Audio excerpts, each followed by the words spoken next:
Hi everyone, welcome to Connections Unplugged from LinkedIn to Life. This is my video podcast, multi-streaming live on LinkedIn, Facebook and YouTube.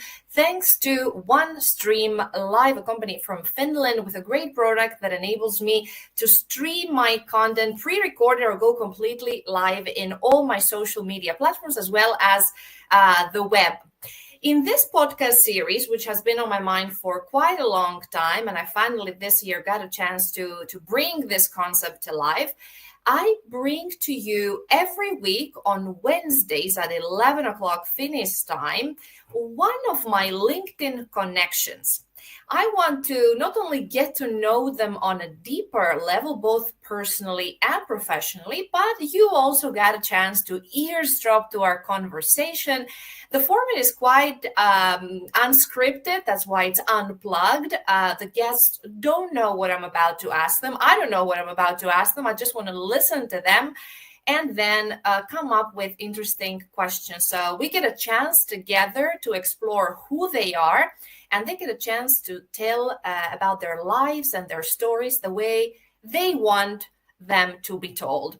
So I would love today to introduce you to a lovely lady. She's waiting at the backstage, and I'll bring her right here with me. Hi, Cata. Hi, Krista. Nice to meet you.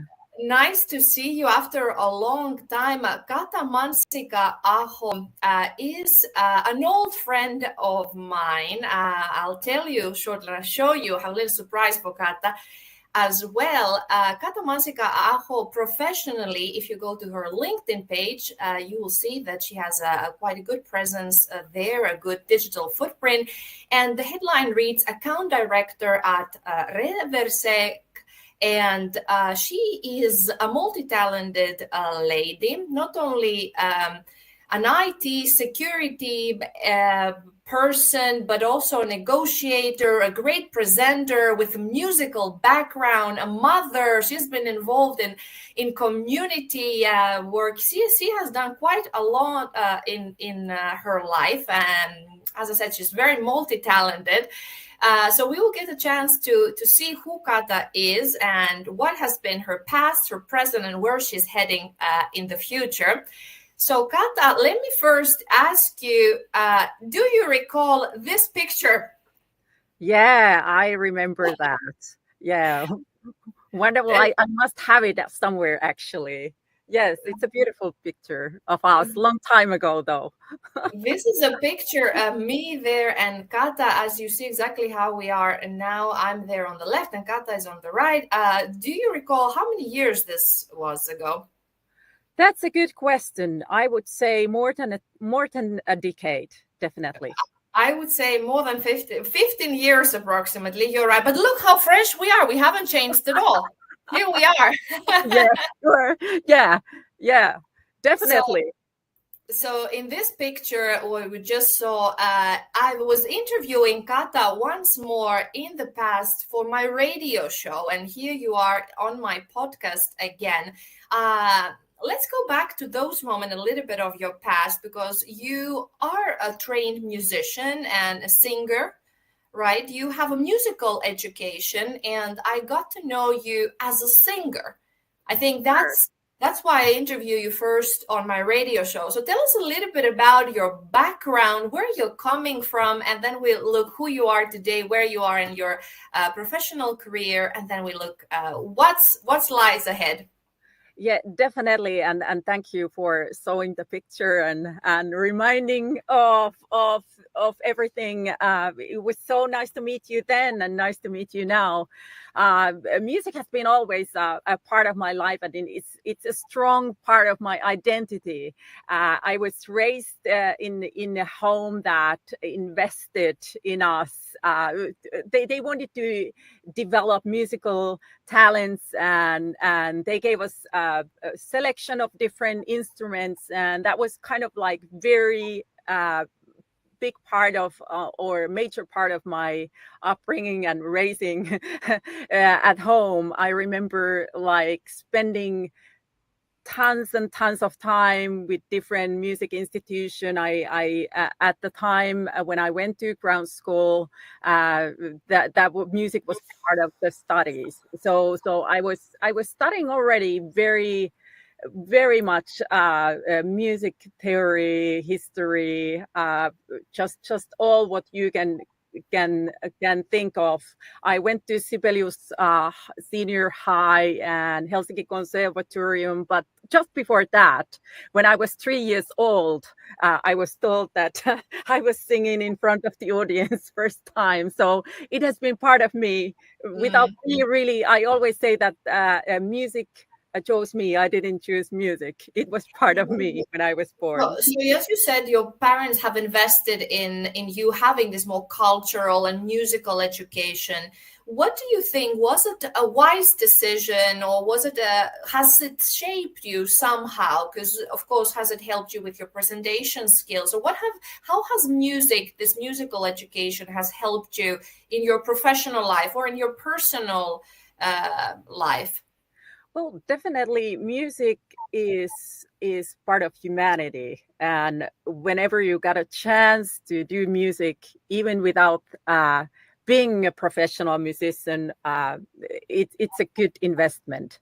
Playing an instrument or singing in a choir or whatever you want to do, that's kind of like, that is something that brings good side of it. It brings people together, and it gives you so much more in the life. I believe that also, like, it developed lots of my thinking skills, like analytical skills, presentation skills. Definitely, I was already performing at very young age, so I don't feel uncomfortable in front of the audience.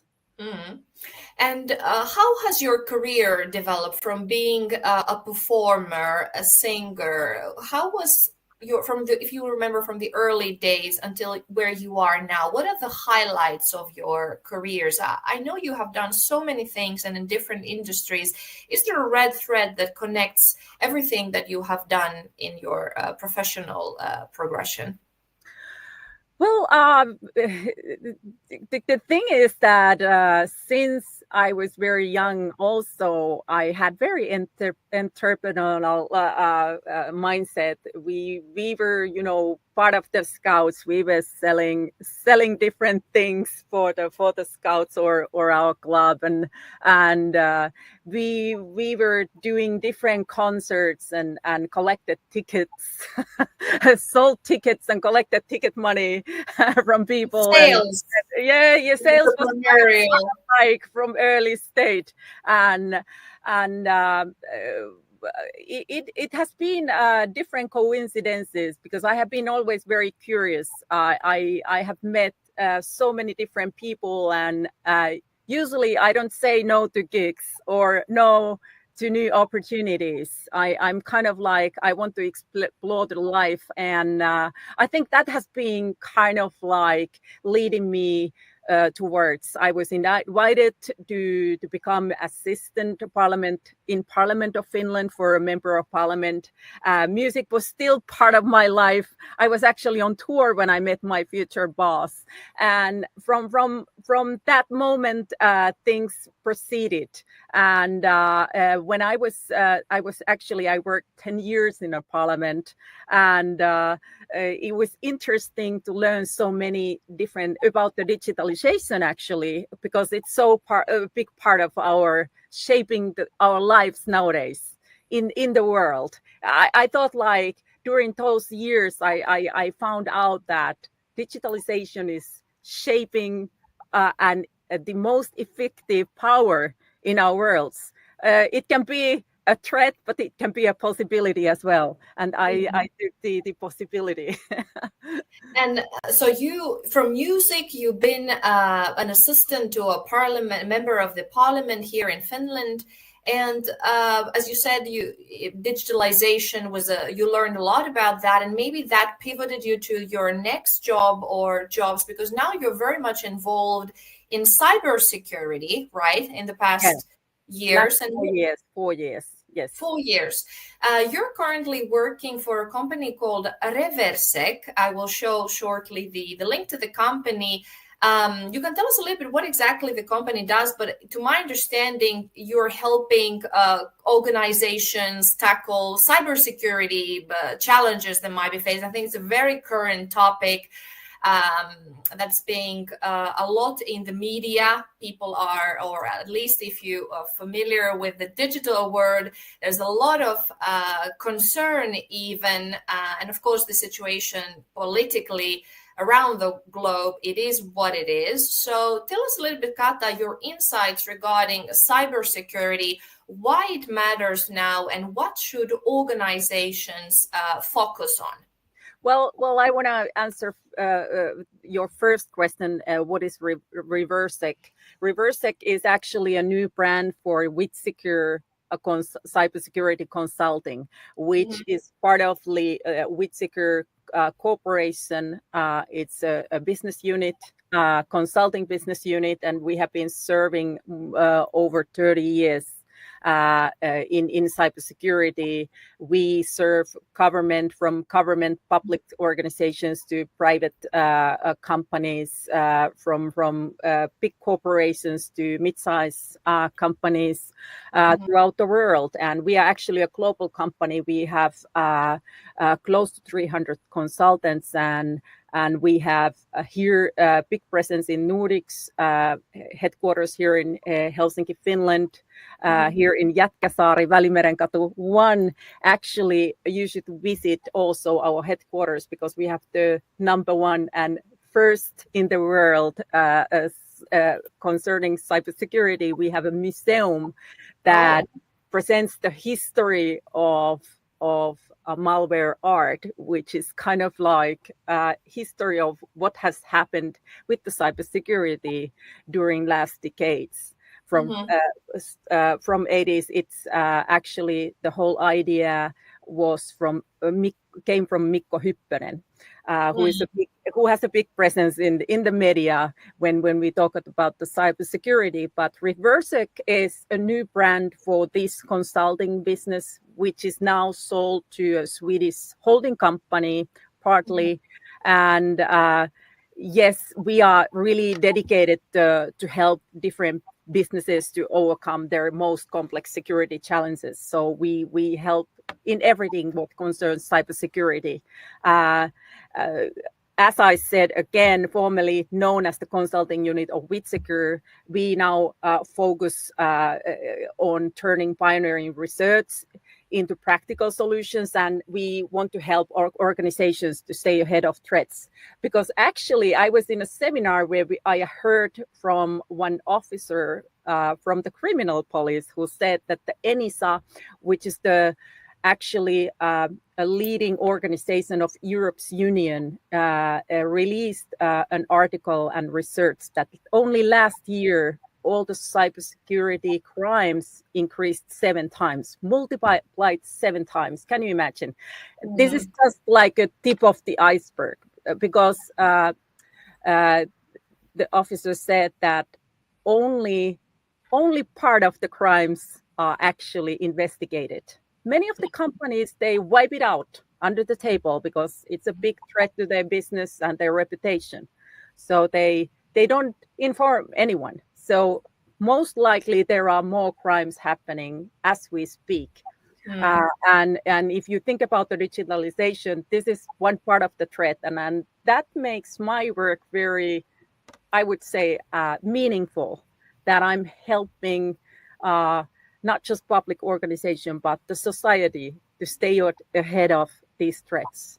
And we are here in Finland. I would love to come and visit you. Thank you for the invitation. Maybe we'll go completely live there, show your beautiful premise if we have the permission to do so.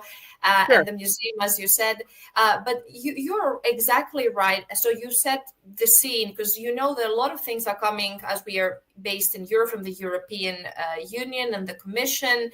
And then it goes down to the national legislations. And now, given the political situation around the world, and especially very close to to Europe. Here we have the threats around us. There's a lot of things happening, as recently have happened to South Europe. So the digital currency is coming. There are a lot of concerns. Then we have those cables here in the Baltic Sea. Lots of incidents have happened. So there has been also close to Finland, or here in our region, because Finland has managed to brand itself as one of the safest places actually to live. Right, to live and work and study. So what is the know-how, Cata, that Finland has, or the Nordics are having? Why these Nordic countries have managed to brand themselves successfully as safe places, innovative places, places that understand technology very well? What is the specific know-how that your company or this part of the world has to offer in the EU and European level, or also globally?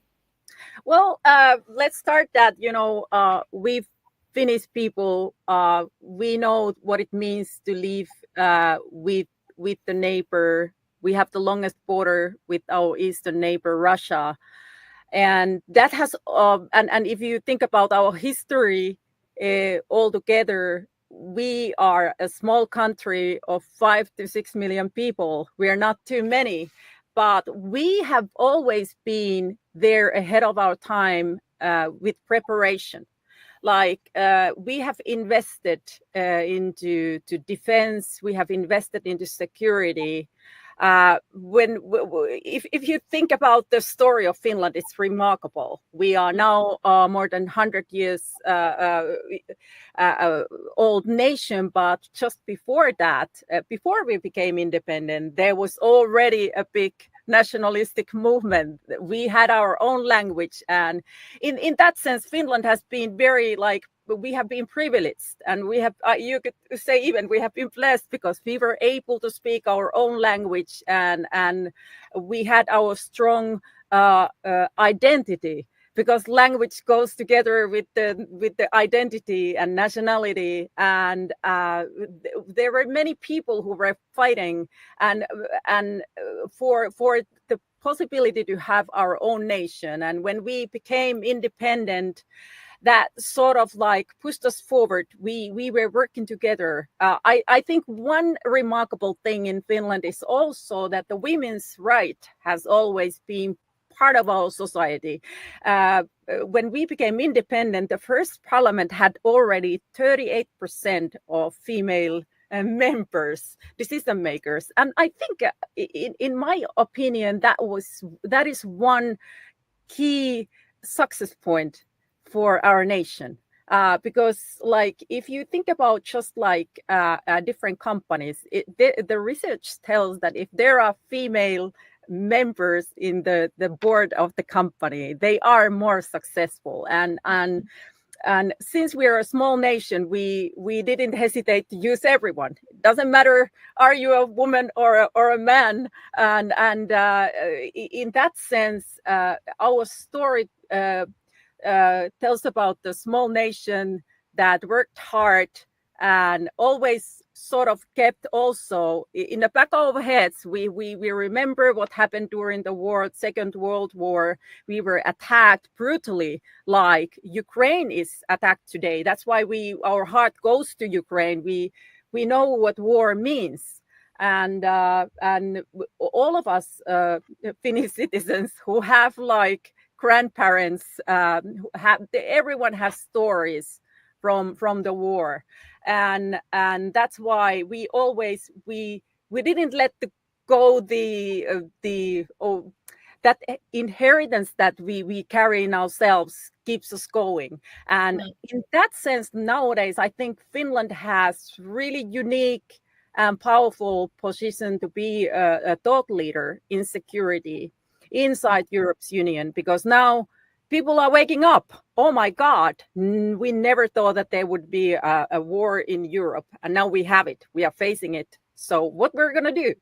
And in that sense, that is one that gives me motivation with cybersecurity. I know that we are doing something important. We are protecting our country. We are protecting the free world. Very important issues, and I think you nailed the analysis there about what Finland is. And for the listeners who don't know where Finland is, you said that Finland is in the northernmost part of Europe with the longest border with Russia. It comes from the history. You have a personal also. You said that your grandparents or almost every Finnish family has stories. What is your family's story? Do you have stories from your grandparents that you like to share, or what have you been listening to growing up? Well, it's interesting, and I would say that I can share the experience with many of my friends that there is not much detailed stories about war. Our grandparents didn't want to talk too much. However, we know that they served there. My grandmother was only 18 years old when war broke, and she had actually tickets to America. She got tickets from her father to go to America to work there. It was year 38, and she heard from the radio, okay, Russia has attacked Finland. And this I know that she stood up and said, I don't have time to go to America. I need to go to war. And we had this Lotta Svärd organization that organized women to go as volunteers to war, to help there in everything. And my grandmother was part of intelligence. She was in front lines. She was there. Actually, she was in a key position. She would send messages to different units that how many airplanes are coming and how many are there and how fast they are and which direction they are heading. So she was there, and that has been quite a position. I think, like, what did she see? I tried to ask her, like, can you tell me something? And only thing she said, like, it's too bad and too hard to tell. So in that sense, I don't wish that the war would ever that we would have the situation that we have to live with the war. It's horrible. Like and there are people who are saying that we shouldn't prepare ourselves for the war. I think that's a wrong idea. We have to be prepared so that these bad things wouldn't happen. Like with the cybersecurity, there are companies who don't have any preparation. They don't acknowledge the threat, and they do nothing, and then they are attacked. So that's how our Finnish mindset is built. That we prepare. Better prepared and you see it a lot in Finland. When I welcome guests from other countries and sometimes I give them a walking tour in Helsinki, I often take them underground and I explain about the shelters that Finland has. There's more than 50,000 shelters all over Finland, thousands in the Helsinki metropolitan area. Some are public and some are from the private companies, because according to the law in Finland, more than certain square meters, you're obligated to provide a shelter for your population, whether people are living there or working there in your premises. So the infrastructure in Finland, so as you said, the Finns by nature and by experience, historical experience, they're always very methodical and very prepared. After the Second World War, they started really preparing for the worst. Of course, it's a very peaceful nation as well. I think we agree that no one wants to go into war or have, as you heard the stories or you've seen the sorrow in your grandparents and the narratives of the fact that they don't want to talk about the ugly sides of a war. But Finns are very prepared. What do you, Cata, personally, if we change the topic, what brings you peace of mind and what reassures you and what do you enjoy doing? What do you like to do that really calms you after a long day at work and brings happiness and relief to you? Well, I have many hobbies. Maybe the most, my favorite hobby would be sailing and boating and wooden boats in general. I love wooden boats. I love history of those boats, and I happen to own one, a boat from the 50s, and I like to be a captain of that boat, and that gives me, like, during the summer and sailing season, that is something that is worth waiting for, and that is kind of like a lifestyle that I like to have, and Finnish nature, seaside, the islands are just remarkable. Like, if you go to Turku Islands, those are one of the most beautiful islands in the world. Thousands of islands, and it's just amazing to go there and explore. And that is what gives me kind of like meaning to work through the winter and That wait you for can be on captain of your boat in summer. So now the season is starting. So Captain Cata Mansikka-aho will take a boat out into the archipelago. And for those listening and watching, Finland, as well as my home country of Greece, or both of my countries, Finland and Greece, we're privileged to have archipelago with thousands of beautiful islands, lots to explore. And of course, Finns love their summer. There are also many great captains who are able to navigate in the seas there. So how does Kata? Now it brings to my mind that actually I remember that you have been a member of the Stadinslagi Seura Association in Finland. I don't know if you're still a member. Tell us a little bit what this is about, because I remember you singing in one of these wooden boats on a little sailing tour, if I'm not mistaken, many years ago. I was actually a member of the board of that Stadinslagi. Yes. That's a slang organization that is publishing. Well, Helsinki has this you would call a slang, or some said bastard dialect. Yeah, it's a mix of English, Russian, Swedish. Now it develops during the times. Like, you can say that the older people, they mix with the Russian and Swedish language and Finnish language, and then our generation has included English. So it's kind of a mix of languages, and give us a little taste for our listeners. Give us some little taste, some words that how would you say in Finnish, and how would you say in the Helsinki Stadinslagi dialect? Give me some study, or the study is the best, or yeah, it is kind of like the language. You have to live in Helsinki to be able to understand it, to be honest, and it takes time if you've never spoke that language to learn it. And those who come from outside of Helsinki area might be a little bit like, sometimes I have been in a situation that I used some slang words and people were a little bit lost at what did you say, but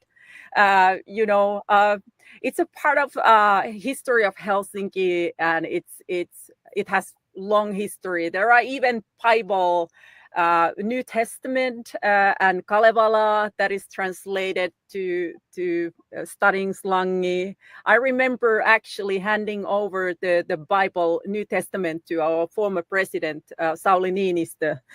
And when he was elected as a president, I gave him also a Stadinslagi shirt.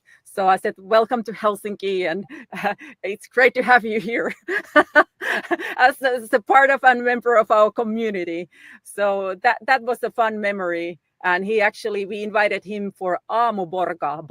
Aamuborga means like the morning coffee at Hakaniemi Halli, that Hakaniemi market area, and that was fun. I think he had a president who has a good sense of humor is also like he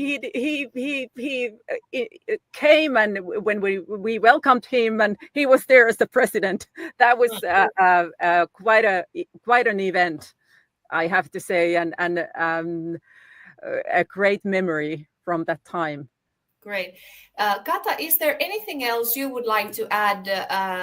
What is the essence of Cata? If somebody doesn't know you and there is one thing they need to know about you, what is your core essence? What else you would like I to? would say, like, in my life, what defines me the most is a curiosity. I'm curious person, and I love different people. I love different cultures. I'm a curious person. I'm also very enthusiastic to try new things. That's why I guess, like, when I went to work at the parliament, I'm kind of a daredevil in a sense that I take new chances. I've never done this before, but I'm a quick learner.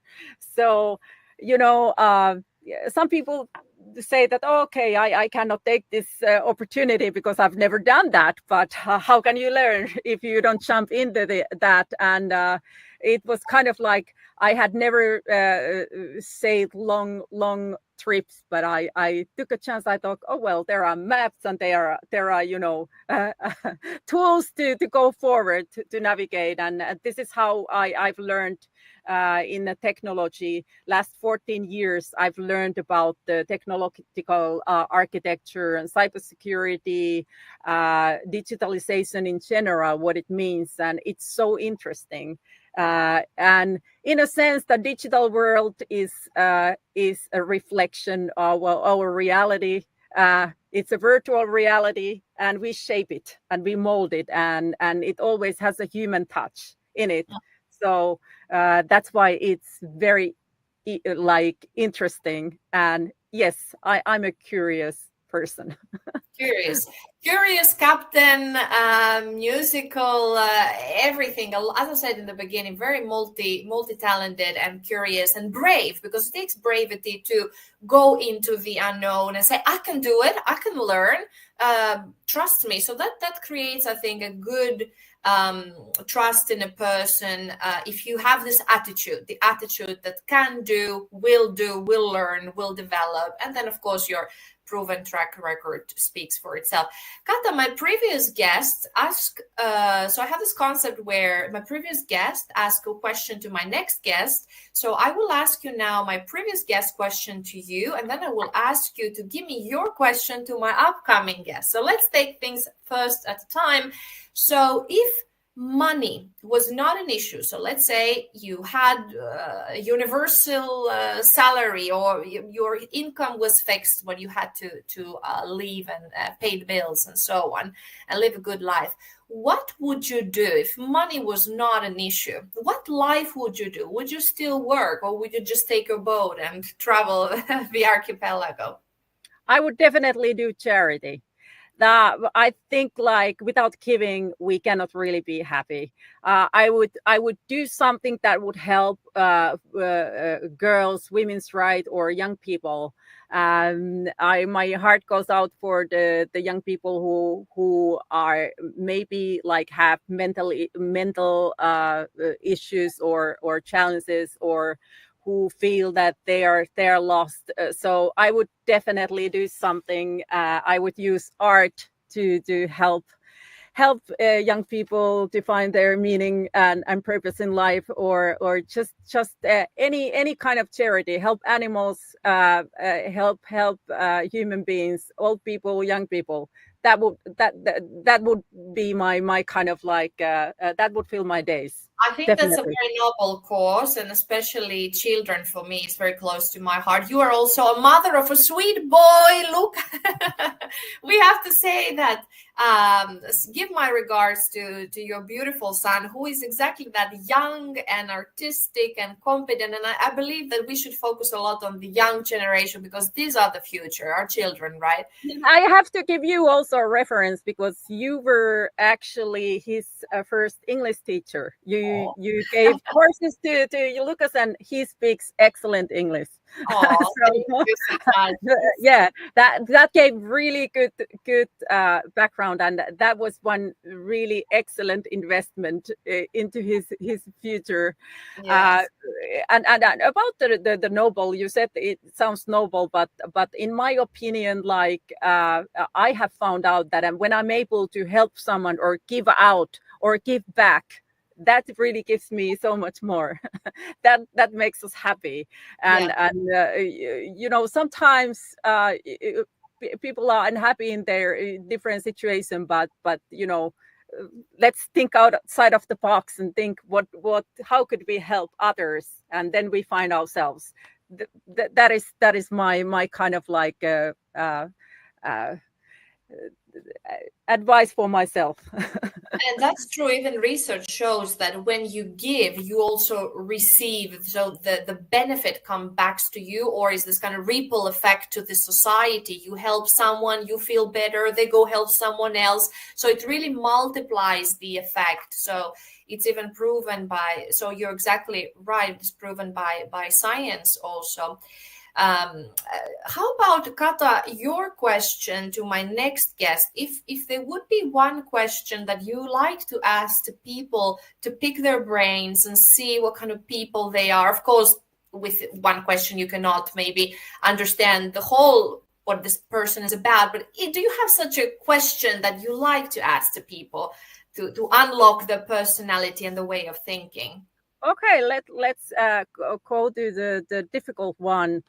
How did you overcome the this far the greatest or hardest challenge of your life? How did you overcome it? Mm. So my next guest will have to watch the episode here to Kata's questions and think about it, how they overcome one challenge, one of the greatest perhaps challenges, if any, they faced in their life. I would like to thank Cata Mansikka-aho, who was here with me. I hope we meet in person after a long break. Definitely, let's get together and have coffee, and I invite you here to visit our Whittaker and Riversec headquarters here in Jätkäsaari. You're very welcome, and I will introduce you also this Mulberry Museum of Arts. It's actually open for the public every Friday, so welcome to visit us. Welcome, everybody. Here's more information, reversec.com. And of course, I believe, Kata, you accept people to connect with you on LinkedIn, right? Definitely, you're invited, and please send me a note and hi. I'll definitely answer everyone. Great. So connect with Cata Mansikka-aho. Check out the beautiful company she is working with a lot of insight if you want some consulting and advice about cybersecurity matters. And I will see you next week. Thank you, Cata. Hope you take me on a boat ride as well. Okay, yeah, that's the second thing. That's We will keep that in mind, and see you soon. It was Thank you nice so to much. meet you. Thank you so much. That's Cata Mansikka-aho. Check out reversec.com and visit the museum. Of course, that's a great idea. I have to implement it perhaps and visit myself with my son. Thank you for tuning in and watching today's episode. So stay tuned for next episode Wednesday at 11 o'clock Finnish time. See you.